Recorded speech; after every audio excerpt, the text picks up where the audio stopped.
Om Namo Bhagavate Vasudevaya. Reading from Srimad Bhagavatam, first canto, 19th chapter, text number 19. Maharshayo vai samupagataye prashasya sadvityanumodamana uchu prajanugrahashila sara yaduttama shloka gunabhirupam. Translation and purport by His Divine Grace, Abhay Charanarvind Bhaktivedanta Swami, Vishwaguru Srila Prabhupada ki jai. Translation. All the great sages who were assembled there also praised the decision of Maharaj Parikhit, and they expressed their approval by saying, "Very good." Naturally, the sages are inclined to do good to common men, for they have all the qualitative powers of the Supreme Lord. Therefore, they were very much pleased to see Maharaj Parikhit, a devotee of the Lord, and they spoke as follows. Purport by Srila Prabhupada ki jai. The natural beauty of a living being is enhanced by rising up to the platform of devotional service. Maharaj Parikhit was absorbed in attachment for Lord Krishna. Seeing this, the great sages assembled were very pleased, and they expressed their approval by saying, "Very good." Such sages are naturally inclined to do good to the common man, and when they see a personality like Maharaj Parikhit advance in devotional service, their pleasure knows no bounds, and they offer all blessings in their power. The devotional service of the Lord is so auspicious that all demigods and sages up to the Lord Himself become pleased with the devotee, and therefore the devotee finds everything auspicious. All inauspicious matters are removed from the path of a progressive devotee. Meeting all the great sages at the time of death was certainly auspicious for Maharaj Parikhit, and thus he was blessed by the so-called curse of a Brahmana's boy. Thus ends the Bhaktivedanta purport. So we have been reading from these pages of Srimad Bhagavatam, first canto, which is the last chapter. This is the last chapter, and post which second canto begins. So the activities which we are reading now are the activities post the great war of Mahabharata, the battle of Kurukshetra, which took place. And Yudhishthira Maharaj, actually the Pandavas, they conquered over the Kauravas, they regained the whole earth as their kingdom. Parikhit Maharaj was enthroned then. And then we read from last few chapters and a few verses that how Parikhit Maharaj one day happens to go for a hunting, and then finally what happens? He comes across sage's ashram, and he was very thirsty and hungry, and he thought that Shamika Rishi did not receive him properly, did not follow the proper etiquette of receiving a king, and did not even offer him to have some water, have nice place to sit. So because of which he takes up a dead snake which was lying there, he puts on the shoulders of this sage, and the sage was unaware, but somehow the news reaches his son, the Brahmana's son, Shringi. And while he was playing with his boys, he utters this curse that in 7 days Maharaj Parikhit is going to die, and because of a bite of a snake bird. And what happens next is he has to quit his body. Parikhit Maharaj has to quit his body. And later on, when this curse, this sage comes to know that his own son has cursed such a great king who was not just a powerful emperor of the entire earth, but also a great devotee of the Lord. Right from the womb of his mother, Parikhit Maharaj was a great devotee. He had darshan of the Lord. And when sage comes to know, he chastises his son, but nevertheless Brahmana's words have to come true, and because of which, and Parikhit Maharaj also comes to know of this. So instead of retaliating against the sage or the sage's son or his own karma, Parikhit Maharaj takes this as a blessing. Just like, for example, a common man, if some common man conditioned soul comes across such situation, like any of us, if we come across such instance in our lives, we take it as a negative aspect. So because we are having, suppose, a nice life in this material world, and anything that disturbs that particular aspect of this material life is actually a curse for us. But on the other hand, Parikhit Maharaj, because he was a pure devotee of the Lord, he never took it as a misfortune. He took that curse as a benediction from the Supreme Lord. And what happens immediately? Because of this curse, he has a notice that in 7 days he has to quit his body. What happens? Becomes very, very serious. Of course, he was always serious. He was always self-realized and pure devotee of the Lord, always aware of his constitutional position that he is part and parcel of Krishna. One day he has to give up this material body. But still, he becomes all the more serious and he gives up his family, gives up his entire kingdom, and then he enthrones his son Janamejaya, and then he decides to go on fast until he gives up his body. And then few verses before, from verses 12, we saw how he decides he will sit on the banks of the Ganges and then he will fast until death. And then moment this news spread that Parikshit was on a fast for next 7 days until he gives up this material body and is situated on the banks of the Ganges. All the sages across the universe, they started assembling there because everybody knew what is the position of Parikhit Maharaj. And then he wants to reconfirm his decision about his decision. What is that decision? That decision is taking Ganges as the representative of the Lord, because Ganges has emanated from the lotus feet of the Supreme Lord. It has washed the lotus feet of the Supreme Lord. It is so pure, so potent to purify all the whatever residual sinful reactions that one has got in this material body. Taking Ganges, Mother Ganges, as the representative of the Lord, and all the sages, he says that, I have decided this. He asked their permission, approval. So in today's verse also, it is said that Anumodamanaha. So today's verse is Maharshayo vai samupagataye. Maharshi means all the great sages who had assembled. He decides that, Parikshit Maharaj decides, I'll fast for 7 days, next 7 days continuously, and hear about the activities of the Supreme Lord. Where? Sitting on the banks of the Ganges, which is such a purified place. So in today's verse, Prashasya Sadviti Anumodamanaha. Anumodamana means it is actually approved. By saying what? The sages, Prashasya, by praising. The sages praises the decision of Parikshit Maharaj by saying Sadhu. It's very good. And then Uchu Prajanugraha Shila Saraha. So then it is said that Praja Anugraha Shila Sara. By the grace, the sages, who are the sages? You see in this poster also that Parikshit Maharaj is, just inquiring relevant, putting forth relevant questions to Shukdev Goswami, and Shukdev Goswami is narrating, and all the sages, great sages like Narada Muni, Vyasadeva, so many others, they were personally present. So all these great sages, what are their qualities? It is said that Prajanugraha Shila Saraha. So in general, Praja Anugraha, they wanted to do good to all the prajas, all the living entities. Praja means not just human beings, it includes animals and all the species. Praja Anugraha Shila Sara. Shila means because they are qualitatively powerful with the Supreme Lord. Yad Uttama Shloka Gunabi Rupam. So like Uttama Shloka, Lord is described as Uttama Shloka, one who is offered with choicest words in form of prayers. So such qualitative qualities, the features of the Supreme Lord are possessed by these great sages, and hence they are inclined to do good to common men.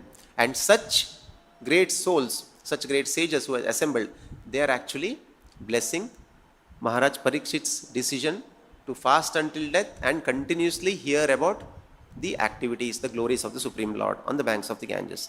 So translation says, all the great sages who were assembled there also praised the decision of Parikhit Maharaj, and they expressed their approval by saying, very good. Naturally, the sages are inclined to do good to common men, for they have all the qualitative powers of the Supreme Lord. Therefore, they were very much pleased to see Maharaj Parikshit a devotee of the Lord, and they spoke as follows. So basically, sage's approval, he sought, although Parikhit Maharaj was such a great soul, he was the emperor, he had, there was no necessity for him to seek for guidance or approval, to cross-check from anyone else. He could make any decision and that was final. But actually, so in our life also, we can learn from this particular aspect of Parikhit Maharaj, a great devotee, pure devotee of the Lord, that whenever we make some important decisions in our life, some choices, there are multiple choices, right? Multiple options sometimes. So whatever we feel that is correct, we also need to cross-check with Guru, Sadhus and Shastras. So what our spiritual master is expecting us to do, whether that is falling in place. Similarly with the Shastras, the Vedic scriptures, what are Vedic scriptures recommending? And then Sadhus, devotees who are actually practicing the instructions of Guru and Shastras. So when we also seek their approval, when we seek their permission, when we cross-check that this is what is my decision, whether it is correct or not, then we are very, very safe. Otherwise, in life sometimes you will not get second chance. Just like Ajamila got second chance because he chanted holy name Narayana just at the time of his death. So Lord actually sent Vishnudutas immediately. Vishnudutas came and he realized, yes, what is the potency? Although he actually did not mean Lord Narayana. But he was calling his son, youngest son's name was Narayana. But still the holy name is so powerful, that holy name acted, that immediately Vishnudutas came there to his rescue. And then he got a second chance. But if he, that in instance, suppose if he would not have chanted Lord's name, Lord Vishnu's name, something he would have chanted, so then, which is completely unconnected to the Supreme Lord, then nothing would have happened, he would have died. So he wouldn't have got second chance. So that is the potency of Lord's names, Lord's pastimes, Lord's empowered, the sages who are actually representing his qualitative nature. As part and parcel of Krishna, every living entity is actually qualitatively same with the Supreme Lord. Just like Prabhupada gives example, the water in the ocean and a drop of water. Chemically, if you see, constitution wise, all the chemicals that is there in the ocean, the water in the ocean is same in the drop of water. But quantitatively, it is never equal. So actually, Supreme Lord is Vibhu and we are Anu. So Lord is unlimited in terms of his quantitative nature, in terms of qualities. But as part and parcel of Krishna, we also have his qualitative nature. But because now it is, because of material association, it is covered, it is not visible in the conditioned soul. Whereas the sages who have done tapasya, Rishabhdeva also says, Tapo divyam putraka ena sattvam shuddhyet sattva. So basically, how one can easily come to the mode of sattva guna is by doing tapasya, by doing austerities. So these sages who have undergone so much of austerities, they are actually representing the qualitative, these spiritual qualities of the Supreme Lord. So that is why sadhana means this is the only opulence with the sage. If you see sages here, if you see how they are dressed, how they are, what is their possession? The greatest possession of a sadhu is his sadhana. Dhana means wealth, is his actually austerity. So it is said here that Yaduttama shloka gunabhirupam. Guna abhirupam. They were actually rupa of the qualitative nature of the Supreme Lord. And then Prabhupada begins the purport with a very beautiful statement. The natural beauty of a living being is enhanced by rising up to the platform of devotional service.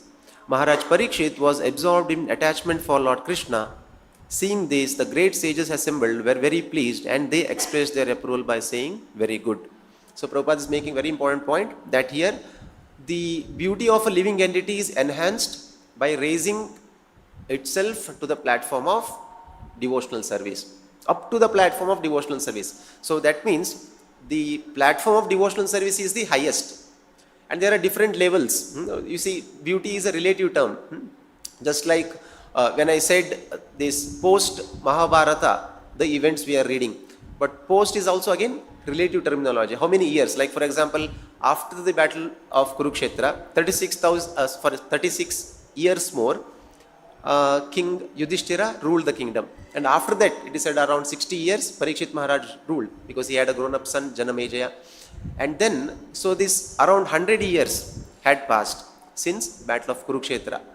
But still, actually, the knowledge, what, the association, the glimpse, what Parikshit had seen in her mother's womb, Lord Vishnu's form, when he was saved from the Brahmastra, which was released by Ashwatthama, Dronacharya's son, that was constantly in his memory. So it shows that he was such a great devotee, a pure devotee, that for so many years, in that present body, in that present life itself, he was constantly practicing Bhakti Yoga, practicing devotional service. And of course, he had this great legacy of, carrying forward the pure devotees like Pandavas, Arjuna, Yudhishthira Maharaj, Bhima, all of them were great devotees of the Lord. And then Parikhit Maharaj, because he was on the platform of devotional service as a living entity which was actually showing the greatest beauty, highest beauty. That's why Prabhupada is making the statement here, the natural beauty of a living being is enhanced by rising up to the platform of devotional service. So, but again, there are great sages who may not be on the platform of pure devotional service. They could be on the platform of jnana, or they could be great Ashtanga yogis, but their beauty, actually the soul's beauty is not so much shown. Only when a pure devotee like Parikshit Maharaj has reached that platform of devotional service, natural beauty of such living entity is immediately shown. So naturally then Prabhupada says that seeing such a great soul like Parikshit Maharaj, all these great sages also were very, very pleased. And they also actually approved, saying, very good, your decision is very, very correct. So just like in the pastime of Srimad Bhagavatam 10th canto, also in the Krishna book, Srila Prabhupada also explains that there was an instance when Krishna and Balram actually visit Mathura, right? That Akrura takes, and just before the event of killing Kamsa happens, they are invited for a very great Dhanur Yajna, and for which they visit. And then first when they entered Mathura, they saw the great city, because all along Krishna Balram, they grew up in village side. Vrindavan was a natural village with natural resources, mountains. It did not have palatial buildings, nor great deal of gold, jewel, this kind of things. So when they came to Mathura, they were astonished. So they decided that, okay, let's go around city. So then when they visited Mathura, they entered Mathura, first they come across with a washerman. And then this washerman actually was very, very arrogant. And because he was a servant of Kamsa, he was thinking, because he is a servant of such a great personality like Kamsa, the king himself, he thought himself to be a very great person. And then when Krishna Balram requested, please, give us some clothes, because they had dressed like covered boys, and they wanted to have some dress which is apt for city like Mathura. So when they requested for some clothes, this washerman said, no, I am not going to give you these clothes. Because washerman was a non-devotee, and he could not recognize the position of Krishna. He didn't know who was Krishna and Balram, what is their capacity, what is their position. Actually, Krishna Balram were not in necessity of anything. They are actually Bhoktaram Yajnatapasam Sarvaloka Maheshwaram. Entire world belongs to them, entire creation, all the universes belongs to them. So they could create anything and everything just by their desire. But they just wanted to give this opportunity, by serving Krishna, living entities could benefit. But this washerman, since he was not non-devotee, he could not appreciate that. So what happened? And instead of becoming happy, instead of serving Krishna, he becomes very angry, and he chastises Krishna Balram that, henceforward, if you ask, you will be put behind the bars, you will be in difficulty. Please do not make such a request. So then immediately Krishna gets angry, and just using his hand, he did not need any weapon. Krishna, in the Brahma Samhita it is said, Anganiyasya sakalendriya vrittimanti. So all the activities of all the angas Krishna can perform with any of his angas. So just by taking his hand, he just touches the head, and actually he beheads him. The washerman is immediately died, and all his assistants also run away because they get scared by this ghastly scene. And then Krishna Balram were at their choice to choose whatever dresses they wanted. They happily collect few things and they also distribute to their friends, cowherd boys, and then actually they happily move forward. Further they go, they come to a place where they come across one florist, and they come across with a tailor. So even before they request for nice dress, this tailor, because he was a devotee and he was such great soul that he gets instantly attracted spontaneously by seeing Krishna Balram's beauty, and he wanted to offer them something, serve them, and immediately he measures and then nicely stitches a nice dress and offers to them. So the Krishna and Balram, they become very, very pleased. So they bless him. So you will get actually Sarupya Mukti after this life. Saying what? Saying once he gives up his present body, he'll go to the Vaikuntha planet. He'll have same bodily features as the Supreme Lord. And while he is living in this material world also, he will be actually sufficiently blessed with all riches, with good health, with good strength of the senses, everything. So that way, in this material world as well as in the spiritual world, actually he is completely blessed by the Supreme Lord. Everything is taken care for him. Further they come across with a florist, and then immediately the florist also great devotee of the Lord, and then he makes some nice beautiful garlands and offers to Krishna Balram, and he realizes that instead of Krishna Balram getting beautified, the flower garlands actually they got more beautified after they were offered to Supreme Lord and Krishna. And like that, so Krishna Balram blesses. Further he comes across a hunchbacked woman. Her name was Kubja. And then Kubja actually, because Krishna Balram, they were making, they were walking and then they were getting a little bored. And then he thought of making some fun. So he calls actually that lady as, hey, beautiful, tall, beautiful woman, he addresses. But actually Kubja means she was actually bent in her, she was a hunchbacked woman, she was bent, and then she was very ugly, and people get surprised. Arey, why are you addressing this lady as a beautiful, tall woman? Then because Krishna actually told, now it was going to happen in just few minutes. So then he goes to her, he requests, because she was actually having some scent and essential oils, which was supposed to be given to Kamsa. But then upon seeing Krishna and Balram, she also gets attracted. And then Krishna Balram, when they request, please offer these oils, it will do good to you. And immediately she actually applies oil to Krishna and Balram. And then by this activity, Krishna becomes very, very pleased.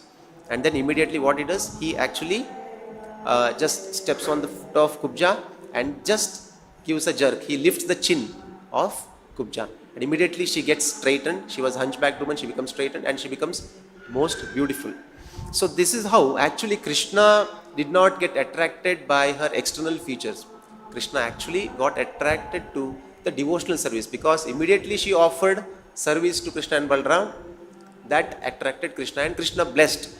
And then actually this is how Prabhupada is saying that seeing this, the great sages assembled were very pleased, and they expressed their approval by saying very good. Such sages are naturally inclined to do good to the common man, and when they see a personality like Parikhit Maharaj advance in devotional service, their pleasure knows no bounds and they offer all blessings in their power. So similarly, Krishna is actually eagerly waiting for opportunities and circumstances wherein he can offer such opportunities, by utilizing which the living entities, if we render devotional service unto Supreme Lord, he will bless us. Similarly, the sages also, because they are having this qualitative nature of the Supreme Lord, when they see anybody else making progress in devotional service, they will also bless sufficiently. So then Prabhupada says, the devotional service of the Lord is so auspicious that all demigods and sages up to the Lord himself become pleased with the devotee, and therefore the devotee finds everything auspicious. So it further, Prabhupada is saying that not only sages, even different devatas, even different demigods become pleased. Just like, for example, in the instance of Jada Bharat, when he was in his previous life, Bharat Maharaj, and who fell down, and then because he was attached to the deer, and then he in the next life had to take birth of a deer, because at the time of death, yam yam vapi smaran bhavam tyajatyante kalaivaram. So at the time of that, whatever is our consciousness, whatever we think of, we achieve that same nature. Krishna says in the Bhagavad Gita. So because he was overly attached to the deer, he thought of deer. So Bharat Maharaj actually got the body of a deer in the next birth. So as a deer, he was actually very, very careful. Lord blessed him, and he actually continued the memory, and because of what he achieved, this particular form of the deer body, he could remember, continue to remember. And because of this, what happened, he was very, very careful. He was not, getting mingled with the materialistic people, and somehow, and then finally at the time of death, he continues to think of the Supreme Lord, and then finally what happens, he was given a second chance. In the next birth, the third and the last birth, he becomes Jada Bharat. Why he was called Jada Bharat? He got a human form, but he wanted to be very, very aloof from all this material world. He wanted to be as if he wanted to show himself to be very, very lazy, dumb person, so that no person would come to him. So like that, and then Jada Bharata. So when some dacoits came across with Jada Bharata, they wanted one person to sacrifice. So they came across with this Jada Bharat. They found this guy to be very, very suitable, and they wanted him to be carried before goddess Durga, Kali, and they wanted him to sacrifice. So just when everything was going on, when he was about to be sacrificed, the goddess Kali becomes the deity of the goddess Kali, which was there, and she becomes very furious, and then she jumps out. So actually in person she comes, and then instead of sacrificing Jada Bharat, she actually kills all these dacoits, and then Jada Bharat was saved. So that way, Prabhupada is telling, even great devatas and not only sages, they are also pleased with great devotee like Jada Bharata. So similarly, Parikhit Maharaj also, when he was about to quit his body, when he was about to die in 7 days, not only great sages were pleased, and different devatas, like Narada Muni is addressed as Devarishi. He is the sage among the demigods. So he also personally wanted to witness this occasion wherein Parikhit Maharaj actually was about to go back to home, back to Godhead. So that's why Prabhupada is telling, and all inauspicious matters are removed from the path of a progressive devotee. So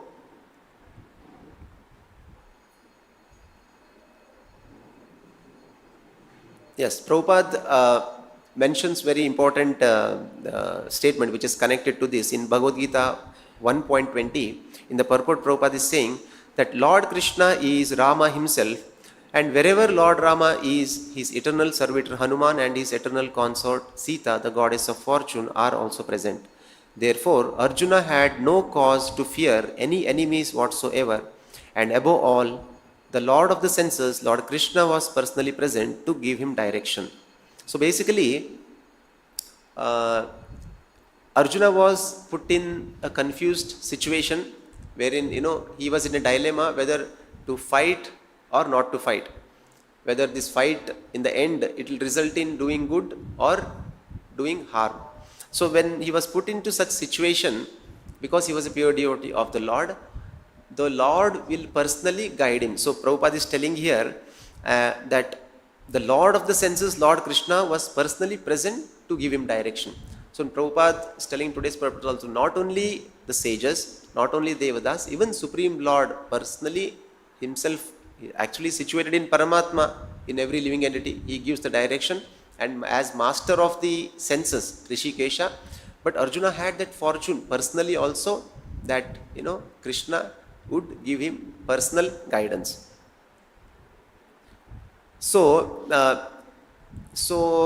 it is said that whole Bhagavad Gita, what was the purpose of whole Bhagavad Gita? Was to bring Arjuna to the platform to follow what is right, what is dharma.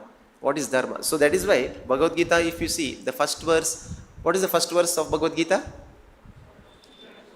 Dhritarashtra uvacha dharma kshetre kurukshetre samaveda yod. So it begins like that. And the last verse of Bhagavad Gita? Sanjaya uvacha. Because Dhritarashtra inquired, in the end Sanjaya is replying. And yatra yogeshwara Krishna, yatra partha dhanurdhara, tatra shir vijaya bhuti dhruva nitir matir mama. So the last syllable is ma. And in the beginning it begins dhar. So entire actually Bhagavad Gita, it is encapsulation of dharma. So different levels of dharma Krishna preaches Arjuna, because Arjuna was putting forth questions. And then Krishna was giving different levels of dharma. But what was the ultimate dharma? Ultimate dharma was to surrender to Krishna. Sarva dharmam parityajya mam ekam sharanam vraja. Aham tvam sarva papebhyo mokshayishyami ma shucha. And then Krishna also gives the other dharmas, like they always think of me. Man manabho mad bhakto madhyaji mam namaskuru. That is the highest dharma. That and sarva dharma parityajya, both dharmas are the same. But apart from that, dharma which glorifies karma yoga, dharma that glorifies jnana yoga, ashtanga yoga, all have their own place as per time, place and circumstance. But just in like today's purport, Prabhupada is telling that the devotional service of the Lord is so auspicious that all demigods and sages up to the Lord himself become pleased with the devotee. So up to the Lord. So up to the Lord means that is the highest level. Just like Prabhupada said, the platform of devotional service is the highest platform wherein the maximum beauty of the living entity is revealed. So similarly, the dharma, when living entity completely surrenders to Krishna and engages in loving devotional service to Krishna, so that becomes an activity wherein Lord becomes so much pleased that he personally takes charge, personally guides the living entity who is rendering devotional service. But otherwise, as Paramatma, what is the role of Paramatma? Upadrishta Anumanta Bharta Bhokta Maheshwara Paramatmepi Chapyukto Dehesmin Purushashava. So it is said that every living entity is accompanied by the Super Soul Paramatma. Every living entity's activities are guided by Super Soul Paramatma. But the personal guidance from Krishna, from Paramatma comes to such soul who is a devotee, like Arjuna, like Hanuman, like Parikhit Maharaj, like that. So similarly, that is why sages of Naimisharanya also, they are actually not ordinary souls. They were completely selfless. They are actually, the questions what they are putting forth, it is not meant for only their benefit. It is for the benefit of the entire humanity, entire world. So that is why the verse about the 6 Goswamis also, it is said that Lokanam hitakarino tribhuvane manyav sharanyakaro vande rupa sanatano raghugo Sri Jiva Gopalako. The 6 Goswamis of Vrindavan, who are actually direct disciples of Sri Chaitanya Mahaprabhu, what was their goal? What was their activity? Every activity of theirs was aimed at doing welfare for Lokanam hitakarino tribhuvane, the entire world, but entire humanity.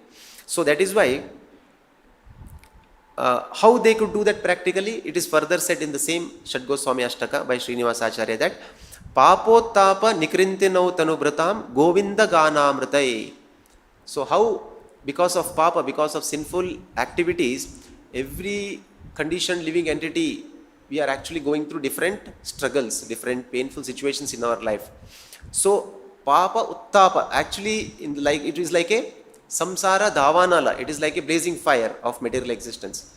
So how they are extinguishing this is by giving Nikrintano Tanubratam Govinda Ganamritai, by giving us so many songs, so many literatures, so many activities that are all centered around Govinda, Krishna. Just like, what is the most important activity in all of entire Krishna consciousness movement? Is chanting of Hare Krishna, Krishna Krishna, Hare Hare, Hare Rama, Rama Rama, Hare Hare. So this is the primary activity, which is the center of all our activities. If you see Sankirtan, holy name is the center. Japa, when we do Yajnanam Japa Yajnosmi, among all the kinds of fire sacrifices, this Japa Yajna is the highest. and when we do deity worship, we sing the glories of the Lord or chant His holy names.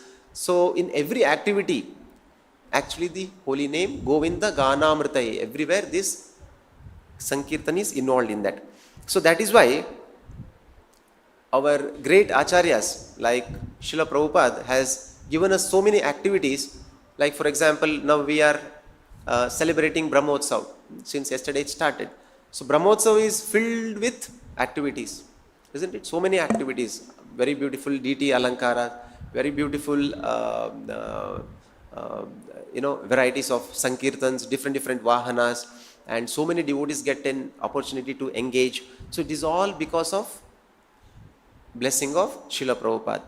And actually, just like these sages had this innate nature of doing good to people, Prabhupada also carried this compassion, this factor that he wanted to give so much of opportunities to living entities, and somehow by hook or crook engage them in devotional service. So that word, because given an option, the conditioned living entity are rebel, and they actually don't want to serve voluntarily to Krishna.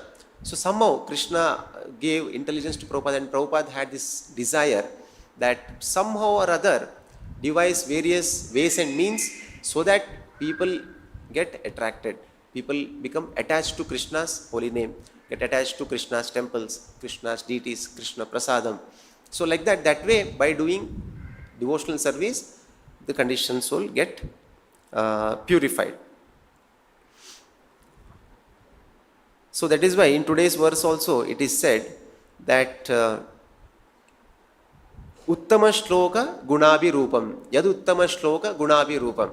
So Supreme Lord is glorified in choicest verses. So we see when we recite prayers offered by great devotees like Parikhit Maharaj, Kunti Maharani, and Lord Shiva, like that. So what happens? We are actually trying to understand, we are actually trying to see the Lord from their eyes of vision.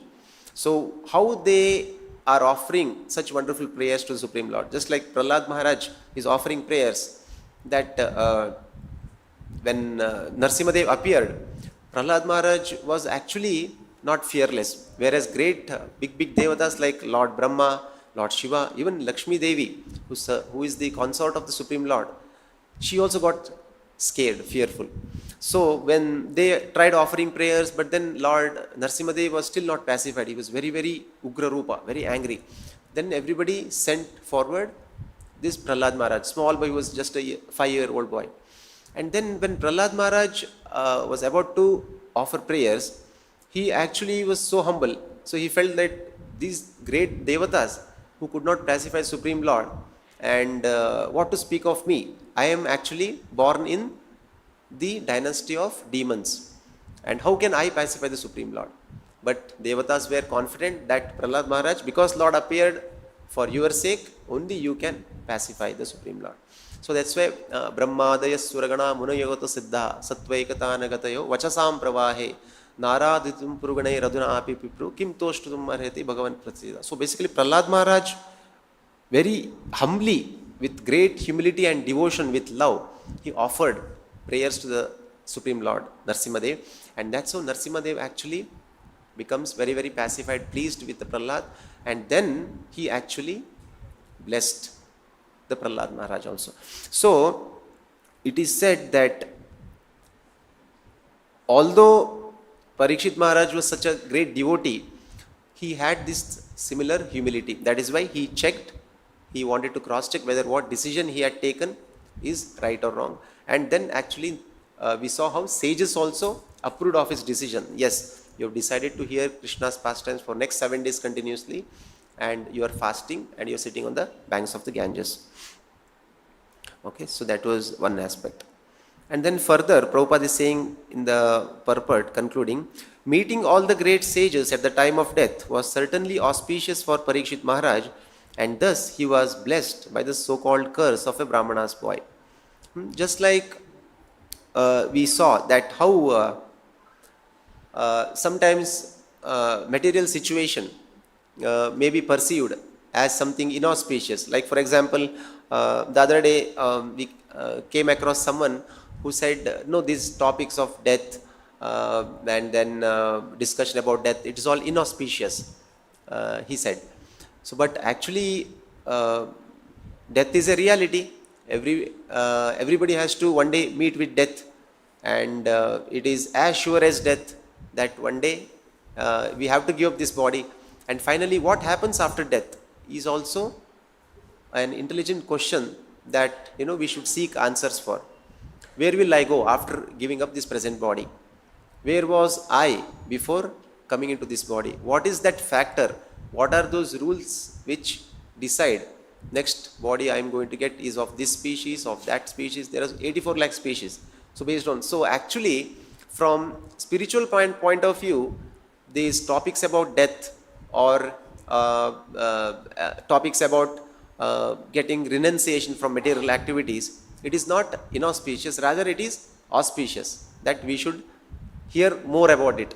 That is why sometimes it is said, there was one preacher, he said, whenever I go for preaching, I'll try to project the negative aspect of this material world. I always start with, you're going to die, you're going to get deceased. I try to scare them, and then they actually they become very receptive to my preaching. Only in fear actually people will be responsive. Otherwise, if you think this world is a very nice place to settle for eternity, then we will not be serious. So that is why Krishna also says in Bhagavad Gita, not to scare, but to present the reality. It's not a pessimistic view that Dukkhalayam Ashashvatam is a reality. This world is actually a place designed for conditioned soul to go through a lot different miseries and pains, and then it is also Ashashvata. It is not a permanent place to reside. It's a temporary place. So just like last few days I had this cold, wheezing and all that. So because since for many years I had a particular medicine, it was working well, and then what happened after suddenly, all of a sudden, for a few weeks I have been taking it, is not working. It is no more working, and then we had to experience with different thing, and until unless you come across Paramatma's guidance, right medicine, either you go to a right doctor, you come across with the right medicine, or the way you have to take that medicine properly, you take it.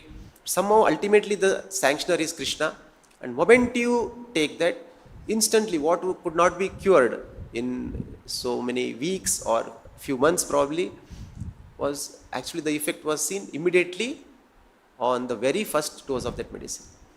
So like that, so then it stuck like, similarly in this material world, as conditioned souls, we all try to seek happiness this way, that way, nothing is working. But when we come across with a bona fide spiritual master like Srila Prabhupada, immediately we will be relieved from the pangs of this material existence. We become somewhat, peaceful, somewhat very, very happy, and we may not be able to fully relish to the extent to which Maharaj, Parikhit, Arjuna, they are all relishing, they are great souls. But to whatever extent we are able to relish, yes, we know that Prabhupada is actually a great soul, a great pure devotee. That is why Prabhupada is saying, meeting all the great sages at the time of death was certainly auspicious for Parikhit Maharaj, and thus he was blessed by the so-called curse of a Brahmana's boy. Suppose if that curse from the Brahmana's Brahmana boys was not there, then Parikhit Maharaj could not get this association of great sages. He could not inquire from Parikhit Maharaj. And then Parikhit Maharaj's qualification is what? Parikhit Maharaj, such a great soul. Similarly, Shukadeva Goswami's qualification was also so great that, he refused to come out of his mother's womb thinking that actually he will get entangled in this material world. He'll come under the influence of material modes. So that way, he was actually in the mother's womb, just like Parikhit Maharaj in his mother's womb, he saw the Supreme Lord. Shukadeva Goswami also, he was actually Brahman realized right from his mother's womb. But then Vyasadeva, his father, he assures him, no, I'll preach Srimad Bhagavatam to you. So he heard Bhagavatam right in the womb of his mother, just like Prahlad Maharaj heard from Narad Muni when he was still in mother's womb. So Parikhit Maharaj, Shukadeva Goswami gets assurance that you will not get entangled in this material world. And then finally he decides, and the moment he comes out of mother's womb, actually he was 16 years old.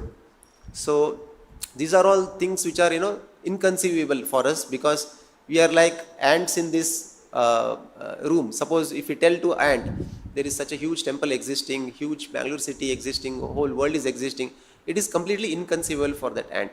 So similarly, we all sitting here try to understand few things presented in Srimad Bhagavatam. So many things are actually inconceivable for us. So but actually that is why it is important for us to come in touch with the bona fide Acharya, who through his purports, through his teachings, through his various examples, presents these complicated facts which are presented in our histories like Srimad Bhagavatam, Bhagavad Gita, and through them, that particular lens, when we read, we will be able to understand it in proper context. So similarly, so that was the qualification. So sage's qualification here was that they were great souls. Their only desire was to do good to entire humanity. There was no tinge of personal expectation for their personal self. So similarly, Parikshit also was the same qualified. Shukadeva Goswami also was qualified in the similar way.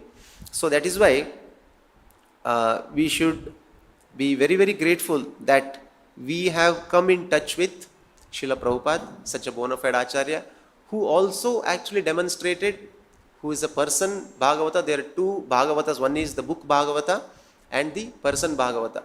Person Bhagavata is the one who has actually been practicing, who is all the concepts that are explained in this. So basically Bhagavatam is a discussion about the Lord, activities of the Lord and his devotees. So these are examples given to us so that we take different role models instead of having different role model. Everyone wants a role model, right? Sometimes, some movie stars we keep as a role model, some sportsmen, some cricketer, but they are all not perfect role models. So perfect role models are actually given in Srimad Bhagavatam, and Lord Krishna has actually, in the form of Vyasadeva, literary incarnation, Shaktavesha Avatara, he has selected different specific instances which is actually suitable for us to take them as role models, and practically we can follow their footsteps so that we can make our lives also successful. So Prabhupada is actually a walking Bhagavata. A person, just by reading Bhagavata, we get impressed, we get spiritual inspiration. Just by reading Prabhupada's, trying to understand Prabhupada's life, by understanding how the way he conducted, the way he conducted his activities, the way he practiced, preached, he worked hard to glorify his Guru and Krishna's glories. So we also get spiritual inspiration. So that is why Krishna also says in Bhagavad Gita, in the last chapter, 18th chapter, after giving this entire knowledge of Bhagavad Gita to Arjuna, 18.67, that this knowledge should not be spoken to different categories of people. So what are the categories? Atapaskaya. Atapaskaya means somebody who is not austere, somebody who is not willing to lead sattvic way of life, because they will not be able to appreciate Bhagavad Gita. Okay? So now if we see, when we came across with Bhagavad Gita teaching, whether we were austere, whether we were, having this inclination to follow sattvic to life, nothing. So next we will see. Abhaktaya should not be spoken to someone who is not a devotee. So somebody may question, if somebody is already devotee, we are actually preaching Bhagavad Gita to make devotees, isn't it? Somebody, for a devotee, Bhagavad Gita is already known, it's not required. So then Krishna actually is meaning to say that somebody is not devotee, he will make offenses, he will make fun, and he will not appreciate. So that is why to such people, some envious people are there, should not be spoken. And then Ashushrushrave. Ashushrushrave means who are actually not ready to render devotional service, who are not shuchi, who are not clean at heart. Again, if you see, no, we were not having this. And then abhyasuyanti. Asuya means actually somebody who is envious. Somebody who is envious, he should not be spoken. So like this, and also in 11.48 Krishna says it, na veda yajna dener na daner na chakriyabir na tapobir ugrai evam rupa shakya ham narloke drishtum tadanyena kuru pravira. So Krishna is saying there, not by yajnas, danas, performing different activities, one can know Krishna. But at the same time, Krishna says, yajna, dana, tapa, karma, we should actually do pavanani manishinaha. It actually purifies men.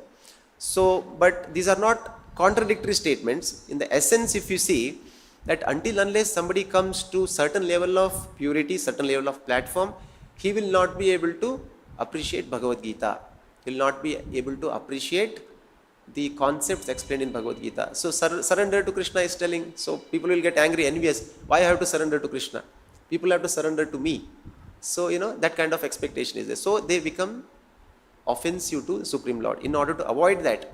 So that is why Chaitanya Mahaprabhu, the same Supreme Lord Krishna, came as Sri Krishna Chaitanya Mahaprabhu, and then he did not demand surrender from Krishna, anything, but he just said that whatever may be the position, you keep hearing about the pastimes of the Supreme Lord, glories of the Supreme Lord. Thereby we develop attraction, attachment. And then most importantly, simultaneously, parallelly, irrespective of the position, what we have to do is chanting Hare Krishna, Krishna Krishna, Hare Hare, Hare Rama, Rama Rama, Hare Hare. And then when this combination, just like when that exact medicine, what was required for the body, which was not working for so many weeks, because body keeps on changing, right? Somebody is from Ayurvedic background, Kapha, Vata, Pitta, keeps changing. And wrong dosage goes, the result is not seen. But for Kali Yuga, Sankirtana, Yajnai Sankirtana Prayar, Yajanti Sumedasaha. So Supreme Lord knows what is the exact dosage, what is the right amount, what ingredient has to be there. So he prescribed, Supreme Lord Chaitanya Mahaprabhu prescribed this Sankirtana Yajna, chanting of the holy names, hearing the pastimes of the Supreme Lord, and chanting the holy names with love and devotion and practically engaging. By doing this, what happens? Even though we are not qualified, we actually develop attraction to Krishna. We come to that stage wherein we will be able to appreciate and get attached to Krishna. And carrying forward, and in the same parampara, Brahma Madhva Gaudiya Sampradaya, Srila Prabhupada coming as 32nd Acharya, he actually imbibed these mood, these compassion, these great qualities, so much so that he gave, although Krishna restricted these categories of people, should not be spoken Bhagavad Gita, he spread all these message of Bhagavad Gita, these instructions of Srimad Bhagavatam, because he was a person Bhagavata, to those kinds of people who are on the level of animals. In the Western world, when he started, if you see, they were actually hippies. They were almost on the level of animals. And Chaitanya Mahaprabhu delivered Jagai Madai, just, Nityananda Prabhu's mercy. Jagai Madai, 2 souls. But unlimited Jagai Madas were delivered by Srila Prabhupada. So that is why, that we know that particular example of Ramanujacharya, how he was so compassionate that, he was given a very secret mantra by his guru, and Ramanujacharya's guru says that, you should chant this mantra silently, secretly, and 100% you will go back to Godhead. Then Ramanuja, but one condition is, you should never reveal this to anybody. This was the instruction, condition. Then you will go back to Godhead. So then Ramanujacharya thought, if I can go back to Godhead by chanting this mantra, why not entire world go? And at the same time, if I get the offense of, breaking my guru's order, and that sin comes, along with the sins of entire world, I am ready to take that. But all these conditioned souls will get liberated. And then he goes on top of the house, he loudly chants this mantra. So everybody, please chant this mantra. My guru has assured that all of you should chant this mantra secretly again, and then you will all go back to Godhead. So then, this was the compassion of Ramanujacharya. And then, if you see, there was a very, connected incidents in today's purport also, sages, because they embody the qualitative compassion nature of the Supreme Lord. They also want to do good to the people, and great acharyas like this. And there was a recollection about Srila Prabhupada, one devotee, very old devotee in the 1960s. He had come in touch with Krishna conscious movement. He recollects. I'll just read what he recollects. So this devotee is saying about Prabhupada, I had a Krishna book, and on the back cover was a picture of Srila Prabhupada looking at a champaka flower he was holding. So a Krishna book had just released, and this devotee was trying to distribute few Prabhupada's books, and then he had this Krishna book, and then behind, if you see old edition of Krishna book, Prabhupada's image is there with holding a champaka flower. So then I showed this man, so he approached a person while doing the book distribution. I showed the man this picture and said, this is our Guru Maharaj, he has translated these books. So the man looked at that picture and then brought some thread and things from a little box, and for 10 or 15 minutes measured Prabhupada's forehead, ears and so on. So this basically this donor, this person who was approached while book distribution was a great astrologer, one of the top astrologers, very, very accurately one who could, predict the future, what was happening in the past. So he was trying to hold that image, and he had some process, some procedure, measuring things and all that. So he was measuring Prabhupada's forehead, ears and so on from that image, Krishna book image. Then this man said, this person's, that is Srila Prabhupada's features, show me that all the four Vaishnava Acharyas are present in him. So, because he had never come across Srila Prabhupada's image before, that was the first time when he saw, and moment he saw Prabhupada's image, and it was something very, very striking for him. And if you see the activities, what he said, actually we could correlate, the compassion of Ramanujacharya, Madhvacharya, all the four Vaishnava Sampradaya Acharyas, all put together is actually the compassion of Srila Prabhupada. In a sense, and Prabhupada was so humble. And then this person further says, I wish you had a picture of his full form. Now he gets more interested because it was only a portrait form. Up to the chest, up to the stomach, Prabhupada's image was there. So then this devotee was carrying full image of Prabhupada also he had.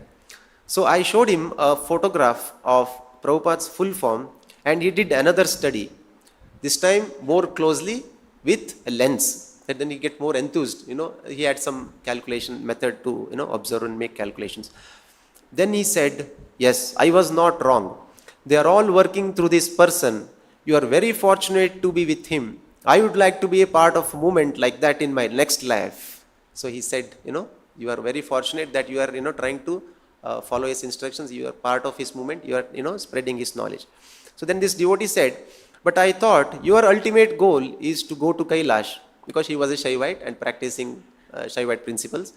So then he said, but I thought your ultimate goal is to go to Kailash, because he was a Shaivite. He said, yes, if I go there, I can tell Lord Shiva that I want to join some movement like this, and I want to spread dharma everywhere. And he was happily saying that, please give me this book. It has given me the highest experience of studying a person's features. I want to keep this book. So then this devotee lends to give a complimentary copy of this book. So actually he was such an elderly expert astrologer.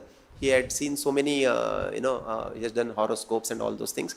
But when he comes across this Srila Prabhupada's particular photograph, he actually feels, this is not an ordinary human being, and all the four Vaishnavas are acting through him, and we can see that happening, and the kind of compassion Srila Prabhupada possessed. So that is why we are also fortunate that we all have come in touch with Srila Prabhupada's movement, and then we should not lose this opportunity, engage as much as possible in Krishna's service, in the mission of Srila Prabhupada, and what is Prabhupada's mood, trying to serve him in whatever way best we can do by following his instructions, and thereby we can also become successful in our lives. Just like Parikhit Maharaj, at the time of now the final 7 days of his life, he has come across with great sages, but yes, he was already a liberated soul, and it was confirmed that he was going back to Godhead, but still he, in the association of great sages, great souls, great devotees, he wanted to give up the body. And we also should have this desire that, we pass on this life in the association of the devotees, in engaging in the service of the Supreme Lord, and thereby make our life successful. So to conclude, quick recap, we saw how Maharaj's resolve was, to confirm the decision what he had taken. So he sought the approval of the sages, and then sages also approved, and then Prabhupada beautifully begins the purport with the devotion. The pure devotional service is what that actually attracts Krishna. Natural beauty of living entity gets enhanced, and then the joy of the sages, because just by knowing that Parikhit Maharaj has decided to continuously hear about Krishna's activities, he is actually blessed more by the sages, because the sages' only qualification, only their thinking and goal in life is to do good to the people and nothing for themselves. And then Parikhit Maharaj's resolve that, although curse was a inauspicious thing, it actually became a blessing in disguise. And then how, Prabhupada has given us so many activities, and what is his compassion, beautiful temple, beautiful festivals like Brahmotsav activities and all, and we should be fortunate enough so that we will also be able to go back to Godhead by their mercy. So if anyone has any question or comments, 1 or 2 minutes we can discuss.